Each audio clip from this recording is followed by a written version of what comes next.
Baik, sebelum mulai pelajaran, silakan kita kondisikan kelas terlebih dahulu. Bisa kalian cek di sekitar ada sampah atau tidak. Aman ya, berarti bagus menjaga kebersihan. Ruang kelas sudah nyaman, AC-nya dingin, pencahayaan cukup. Cukup, baik. Kalau begitu, sudah siap, kita mulai saja ya. Assalamualaikum warahmatullahi wabarakatuh. Sebelum kita memulai pembelajaran hari ini, ada baiknya kita berdoa terlebih dahulu. Berdoa dipersilakan. Berdoa selesai. Hari ini sepertinya Ibu lihat di agenda kelas nihil ya, hadir semua ya. Alhamdulillah, berarti kalian semua semangat dan bisa menjaga kesehatan. Nah, sebelum memasuki pelajaran, Ibu akan memperkenalkan diri terlebih dahulu, yaitu nama saya Maulina Septiani, tanggal lahir di Jakarta 21 September, alamat di Kebagusan Besar, Pasar Minggu, Jakarta Selatan, instansi seperti yang kita ketahui di SMKN 18 Jakarta. Nomor telepon seperti yang tertera di LCD, kalau kalian mau bertanya ataupun ada yang mau minta tolong sesuatu ke saya, silakan menghubungi saya, namun tetap di jam kerja ya. Oke, baik. Sebelumnya,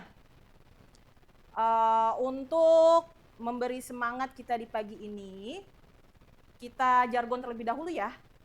Hari ini kita belajar bukan karena harus, tapi karena kita ingin menjadi ahli di bidang kita. Ya, bidang kita apa? Pemasaran bisnis retail. Nah, kita jargonkan dulu nih. Kalau saya bilang SMK, bisa. SMK hebat, SMK juara ya. SMK bisa. SMK hebat. SMK juara. Alhamdulillah, semangat semuanya ya. Baik. Kita cek juga nih safety induction and rules. Kabel-kabel jangan sampai ada yang bertumpuk ataupun disambung-sambung, itu bisa membahayakan ya, karena bisa terjadi korsleting listrik. Di ruang lab ini juga sudah ada APAR untuk keamanan, jadi apabila ada terjadi sesuatu, kalian bisa mengevakuasi diri sesuai dengan SOP ya. Nah, rules di kelas saya yaitu pertama yang digambar, jangan sampai berisik karena itu bisa mengganggu teman-teman. Yang kedua, jangan makan dan minum, apalagi tidur ya. Dan yang putra nih, jangan sampai merokok diam-diam, nanti kena poin 100, langsung bisa mengundurkan diri ya. Kok nawar? Oke. Baik, sebelum kita memasuki pembelajaran kali ini, saya ingin mengetes nih pembelajaran sebelumnya. Pembelajaran sebelumnya adalah kita mempelajari tentang keluhan pelanggan. Kita harus memberikan respon. Kalian semua tentu suka belanja online nggak? Enggak, masa sih? Oh, nggak suka ya. Alhamdulillah, berarti uangnya ditabung. Kalau Eri suka belanja online? Suka. Suka belanja di retail, supermarket?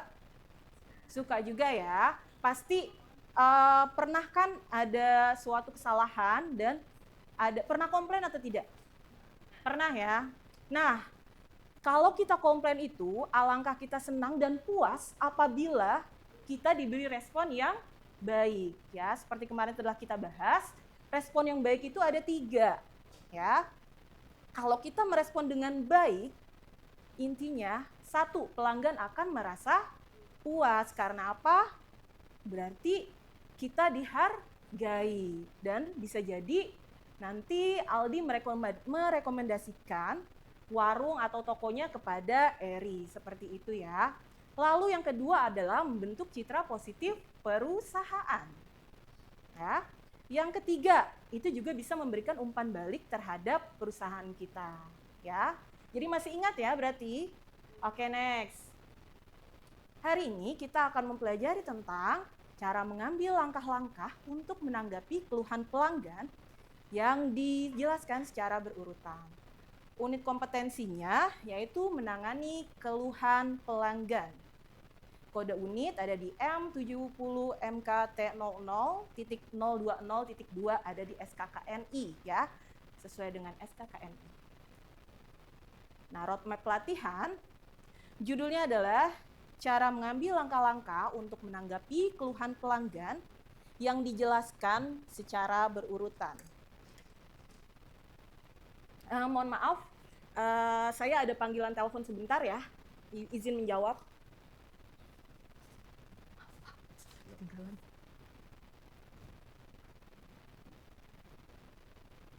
Oke, terima kasih sudah mau menunggu saya. Maaf tadi teleponnya penting. Oke, sebelum masuk kepada unit pembelajaran elemen menerima keluhan pelanggan, saya akan membagikan lembar informasi. Silakan bisa dibaca dan dilihat. Ya, program pembelajaran atau pelatihan kali ini yaitu adalah menangani keluhan pelanggan. Next. Tujuan dan manfaat. Tujuan dan manfaat itu untuk diri kita ya, sebagai siswa atau pelajar, yang bahkan kalian di SMK ini akan menjadi seseorang yang kompeten, BMW. Nah, sebelum kalian BMW, belajar, melanjutkan, ataupun berwirausaha, tentunya kalian harus memiliki, lulus itu harus memiliki sertifikat UKOM, uji kompetensi. Salah satunya ada di okupasi pramuniaga, yang salah satunya itu adalah kita bisa menerima keluhan pelanggan. Tujuannya di sini adalah peserta dapat menunjukkan cara mengambil langkah-langkah untuk menanggapi keluhan yang dijelaskan secara berurutan sesuai dengan SOP perusahaan dengan baik. Di sini adalah pengetahuan. Sebelum kalian mempraktikannya di uji kompetensi, kalian harus punya pengetahuan terlebih dahulu. Manfaatnya, nah ini nih manfaat berarti ketika kalian praktik di kelas maupun uji kom nanti di kelas 12, kalian peserta sudah mampu menunjukkan cara mengambil langkah-langkah untuk menanggapi keluhan yang dijelaskan secara berurutan sesuai dengan SOP perusahaan dengan baik. Dan lulus semuanya. Mau kan kalian lulus punya sertifikat Garuda BNSP? Mau ya? Oke. Di situ tadi sesuai dengan langkah-langkah. Pertama, apabila ada pelanggan yang memberikan keluhan, apapun keluhannya itu, kita harus menerimanya. Tentunya dengan tetap 5S, pelayanan prima, kita harus menerima dan mengakui. Pertama, kalau misalnya ada pelanggan yang ngotot, kita tetap harus sabar ya nak. Kita harus tetap mendengarkan. Dengarkan dengan penuh perhatian tanpa menyela, dengan detail. Yang kedua yaitu sambil kita catat di notes ataupun di HP kalian boleh. Nanti di yang kedua, di bagian materi kedua ada SOP ya, di lembar di handout kalian ada SOP-nya di akhir, di halaman terakhir itu. Kalian bisa mencatatnya di situ. Yang ketiga, kita harus merespons dengan cepat. Berikan respon cepat, maksimal 24 jam, lebih cepat lebih baik. Kalau bisa diselesaikan saat itu juga, kita selesaikan saat itu juga. Berarti komplainnya tidak terlalu berat ya, bisa kita selesaikan juga saat itu. Yang kedua adalah validasi dan pahami. Validasi dan pahami kita klarifikasi lagi nih. Tadi kan kita sudah mendengar komplain dari pelanggan tersebut, jadi kita ulangi kronologisnya, pembeliannya, kejadiannya, sambil kita melihat nota apakah betul dia membeli di toko kita atau tidak. Yang kedua, temukan akar masalah. Akar masalahnya nih apakah kelalaian dari kalian sebagai pramuniaga atau memang kelalaian dari perusahaan produk tersebut. Namun walaupun kelalaian dari produk tersebut, kita tetap harus menanganinya dengan baik. Yang ketiga, tunjukkan empati. Ya, tunjukkan empati dan rasa pengertian. Yang ketiga adalah kalau tadi sudah kita catat, kita dengarkan, selanjutnya kita harus menawarkan solusi. Sesuaikan solusinya dengan masalah dari pelanggan tersebut. Yang kedua, kita berikan opsi-opsi solusi yang memungkinkan. Contohnya apabila produknya kadaluarsa, berarti bisa kita gantikan dengan produk yang baru. Apabila produknya rusak, kita juga bisa mengganti dengan produk yang baru ya. Yang ketiga, jelaskan langkah-langkah penyelesaiannya. Kita jelasin nih urutannya seperti apa sih, Ibu harus bagaimana untuk mengeluhkan produk tersebut. Jadi kita jelasin. Nah, kalau sudah kita jelaskan, kita laksanakan. Sudah kita laksanakan tindak lanjut. Yang kedua, kita pantau prosesnya. Yang ketiga, pastikan pelanggan tersebut puas, nyaman dengan kalian ya. Kalau sudah dilakukan, prosesnya sudah selesai, tindak lanjut kita juga perlu evaluasi ya. Dengan cara bagaimana nih untuk tindak lanjutnya? Kita menghubungi pelanggan.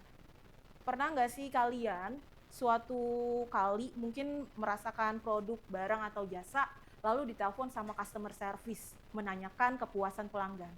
Itu bisa juga kita lakukan di perusahaan kita atau perusahaan nanti kalian bekerja. Tanyakan, itu berarti kalian sebagai customer service ya. Yang kedua, minta umpan balik apabila telah menyelesaikan semuanya, tadi urutan langkahnya, kita minta umpan balik. Bagaimana Ibu umpan balik untuk perusahaan kami? Oh, Ibu, saya minta Ibu lebih teliti deh untuk pramuniaganya dalam menata produk seperti itu. Yang ketiga, gunakan umpan balik tersebut untuk meningkatkan sistem dari perusahaan kita. Seperti itu. Nah, anak-anak, sebelum sampai kepada format keluhan pelanggan yang akan saya jelasin, yang ada di halaman terakhir handout kalian, sampai di sini ada yang ingin ditanyakan atau tidak? Tidak. Kalau tidak ada yang mau bertanya, berarti saya boleh nanya ya? Boleh ya.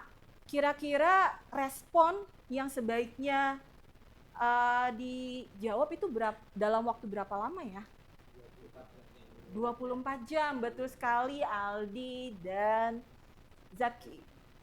Oke, kira-kira lagi saya, kalau tadi Aldi dan Zaki sudah bertanya, saya boleh bertanya kepada Eri. Kira-kira kalau misalnya kita tidak melaksanakan keluhan pelanggan sesuai prosedur, apa yang akan terjadi? Pelanggan merasa tidak puas ya. Lalu komplain ya, dan itu pasti akan merugikan dari perusahaan, citra perusahaan kita. Makanya harus dilakukan dengan baik, sesuai dengan langkah-langkah. Nah, selanjutnya kalian bisa buka halaman terakhir. Di situ adalah ada format keluhan pelanggan.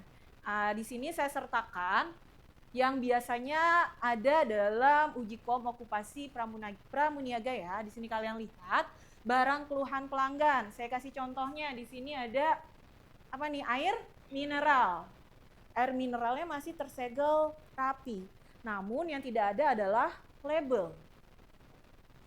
Nah, jadi kalau misalnya barang ini mau dikomplain, barang keluhan pelanggannya adalah apa? Air mineral Oasis 330 ml. Silakan ditulis seperti itu. Selanjutnya tanggalnya. Tanggalnya diisi tanggal komplain saat itu. Tanggal 15 April 2025. Alamatnya ada yang tahu nggak nih? Alamat toko atau alamat siapa? Alamat siapa nih Zaki kira-kira kalau yang di formulir tersebut? Alamat pelanggan, betul ya. Lalu nomor telepon pelanggan, alamat email pelanggan. Silakan kita tanyakan, Bu, ini yang nulis siapa, pelanggan atau kita sebagai karyawan pramuniaga? Ya, ini sebenarnya yang menulis adalah pelanggan. Namun karena kita pelayanan prima, kita bisa yang bantu menuliskan. Nanti tinggal minta tanda tangan dan dicek oleh pelanggan tersebut terakhir kali boleh ya. Nah, lanjutnya subjek keluhan layanan yang dikeluhkan apa? Ini adalah layanan yang dikeluhkannya, yaitu air mineral Oasis labelnya rusak sehingga meragukan kan ini adalah produk baru atau produk lama. Itu bisa ditulis. Ya. Uraian keluhannya kita deskripsikan sesuai dengan yang dikeluhkan dari awal tadi. Kita tulis uraiannya. panjang ya. Itu bisa dituliskan kronologisnya. Nah, uraian solusi di sini adalah yang paling penting. Bertanya solusi. Oke, solusinya seperti apa? Solusinya yaitu dengan kita bertanya kepada kepala toko ya. Kepala toko, Bapak ada yang seperti ini, mengeluhkan seperti ini, solusinya seperti apa? Oke, baiknya diganti dengan produk yang baru. Kalau sudah seperti itu, kita minta tanda tangan kepada pelanggan tersebut. Sampai di sini mengerti ya? Alhamdulillah mengerti. Next adalah kesimpulan. Kesimpulannya adalah tadi ya, dari keluhan itu bisa menjadi peluang yang tadi sudah saya jelaskan, bisa meningkatkan hubungan, perbaikan, dan layanan prima. Langkah-langkahnya tadi ada 5 ya. 1, menerima dan mengakui. Yang kedua, validasi dan pahami. Yang ketiga, tawarkan solusi. Yang keempat, laksanakan. Yang kelima, tindak lanjut dan evaluasi. Selanjutnya, B yang tadi sudah kalian praktikkan menulis, yaitu kita harus menggunakan SOP dari perusahaan. Oke, kalau tidak ada yang bertanya, saya memberikan tugas di grup kelas kita nih, silakan kalian ke grup kelas ya, saya kirim tugasnya dalam G-form, silakan diisi. Gak banyak kok, saya cuma pengen lihat apakah memahami dari materi hari ini.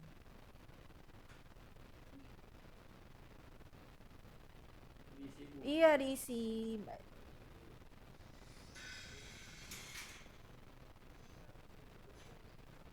Oke.